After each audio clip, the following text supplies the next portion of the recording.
Už od prvního boje v jurských světech si můžeme všimnout paternu.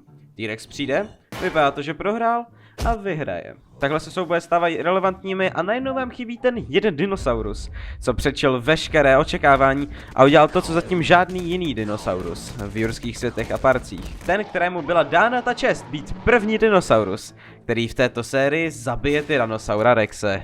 Spinosaurus Aegyptiacus.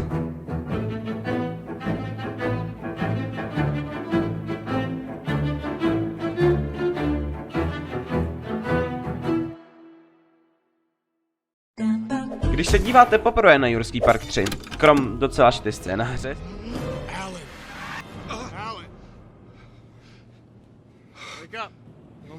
si taky povšimnete, že je to hodně jiný film od ostatních. Nejenže Isla Sorna je jiný než ve dvojce, kde to byl spíš takový lesík, zde vidíme doslova džungli, a taky zde vidíme jiný raptory, speciální a silnější klece pteranodony a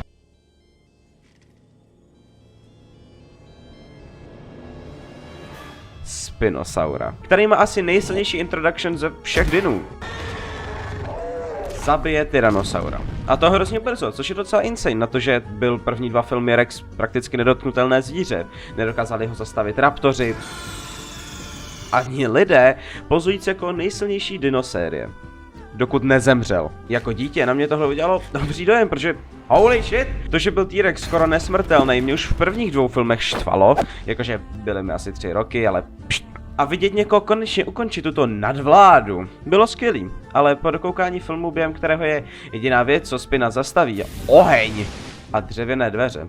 Potom co rozbije tuhle klec, boha jeho, no prostě pozuje jako nejsilnější, co kdy uvidíme. A o 14 let později přichází Jurský svět.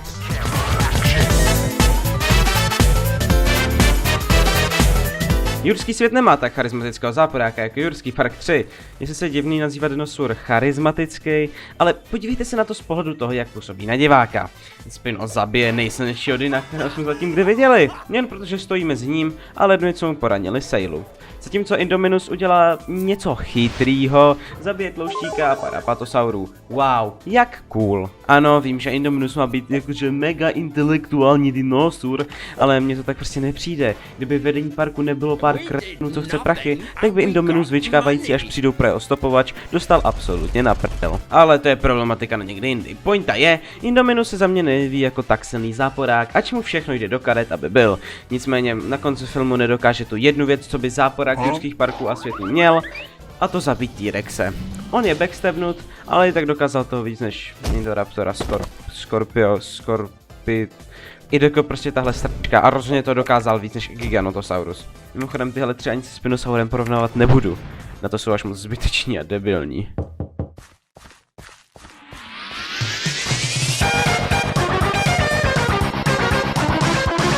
Když byla ohlášena další série Camp Cretaceous, nebudu tomu říkat křídový kemp, poser se. A s ním tento poster, byl jsem hyped. Bylo mi jedno, že Camp Cretaceous byl doteď velice průměrný, bylo mi jedno, že pravděpodobně bude Spino extrémně potupen. Chtěl jsem ho jen vidět po dlouhé době v nějakém médiu a...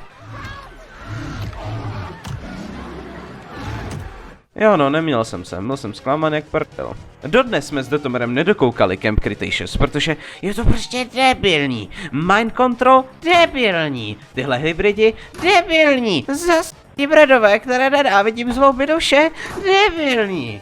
Celý tenhle seriál ve svých posledních sezónách ukazuje takových p***avin, že mě až štvalo, že tam Spino je. Jak je využit jeho potenciál na nejsilnějšího záporáka historie jurských parků a světů? Nijak! Zabije Smilodona, je mind controlnut po druhé, ale tentokrát je to trapnější a pod kontrolou mind controlu udělá to, co mu jde, zabije Rexe.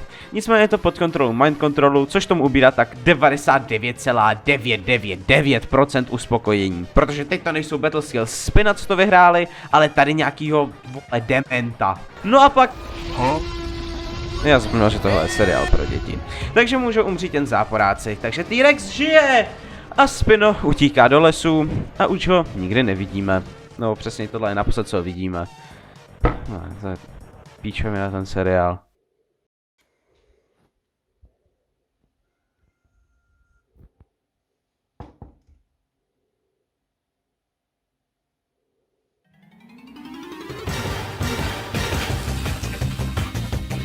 Po tom všem, co jste ode mě slyšeli, myslíte, že jeho návrat byl dostatečný? Dostali toho nejlepšího záporáka, co mohli. V tuhle chvíli nejsilnějšího Dyna v tomto univerzu. A oni ho využijí jen, aby ukázali, jak silný je T-Rex. Jako se všemi záporáky. Navíc podívejte se na ten poster, je jasný, co chtěl se Spinem udělat. Využít ho jako marketing pro OG fans, co ho mají rádi. Jinak si nedokážu vysvětlit, že ho většinou v tom seriálu ani nevidíme. Ty děcka se starají o jídlo T-Rexu a o všechny ty jiný Dyny, ale Spino, hell no man. Když se podíváte na historii Spina a připočítáte do toho, že měl být i v 2 a umřít při fightu s Rexem na Isla Nublaru, dojde vám, že Spino už nemá svou starou slávu. Že Dino, který byl dlouhé roky za nejsilnějšího, jediný, který šel do fightu s Rexem a přežil, jediný, co byl záporák a neumřel, tak dnes už je jenom další dinosaurus.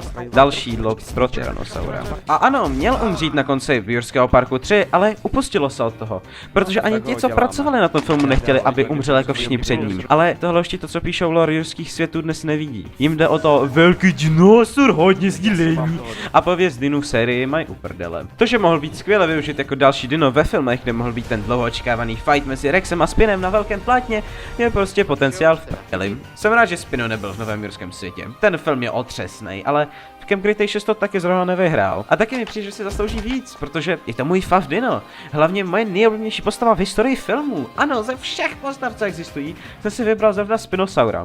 A nelituj to, přijde mi jako skvělý dinozáporák, který byl prostě jen zneužit na přilákání OG fanoušků Spina, ale to už jsem se stejně říkal. Já jsem se po dokoukání Camp Cretaceous rozhodl ho nebrat jako kánon, protože je to prostě moc stupidní. Beru ho jako funny, co kdyby seriál, který je až moc nerealistický na to, aby byl kánon v filmové sérii, jako je Jurské světy a parky. A tak i Spina dodnes vidím jako dinosaura stále zavřeného na Isla Sorně, čekajícího na dalšího T-Rexe, co by mu mohl vlézt do cesty.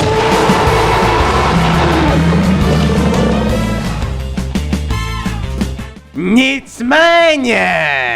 Díky, že jsi dokoukal tamhle se na Absolutní Madness, děkuju Míšin za grafiku, mě, Axlovi za miniaturu, Šeptovi za to, že mě naučil polovinu toho, co umím v Adobe, a Detomerovi za to, že existuje. Pokud chcete zjistit, kdo je Detomer, TikTok a Discord máte v popisku. Je to tam přes Linktree, běžte se podívat, TikTok je prakticky jenom to, co jste právě viděli, ale víc. A Discord je prostě cool. Děkuji, že jste koukali a uvidíme se, až zase někdy budu chtít vydat něco takového. Pokud se to nějaký pravidelnější content, video co 10 dní na tom TikToku. Uvidíme se zase někdy příště. Příště. Já...